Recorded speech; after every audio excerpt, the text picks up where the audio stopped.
Okay, here's a second exam question. It's a parabola and a line, and let's just give it a try.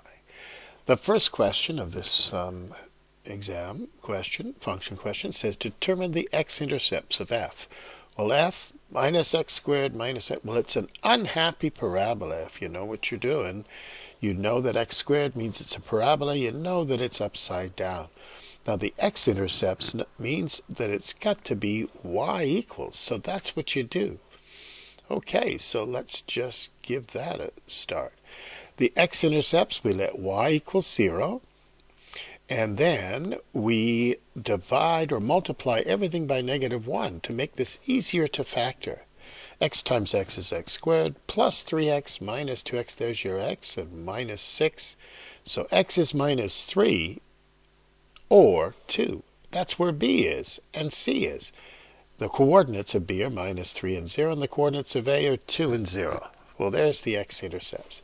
Write down the equation of the axis of symmetry. Now, if you have something in standard form, we have this magic little formula, minus B over 2A. The negative of -1 over 2 times -1. That equals minus a half. So we know that x equals minus a half is the axis of symmetry right here. It cuts this parabola into two equal pieces. This little red line, x is always equal to minus a half.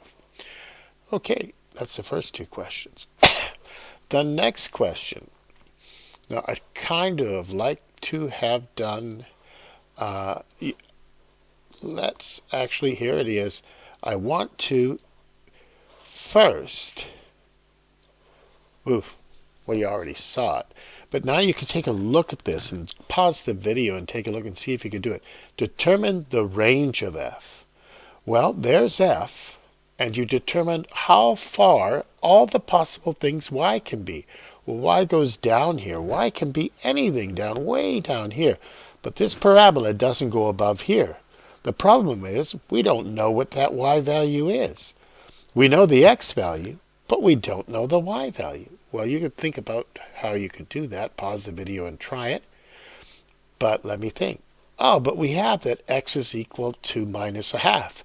All we got to do is put minus a half in there, and we're going to get the y value. And in fact, that's exactly what you do.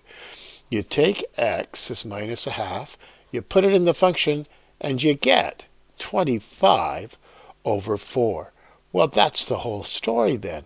Y can, it's as big as it can get, so y can be anything you like. Y can be any real number, but y's got to be smaller than or equal to 25 over 4. Well, that's the range. That's the range. And maybe we'll just leave it there so we don't go on too long in the video. We'll leave it at 6.3.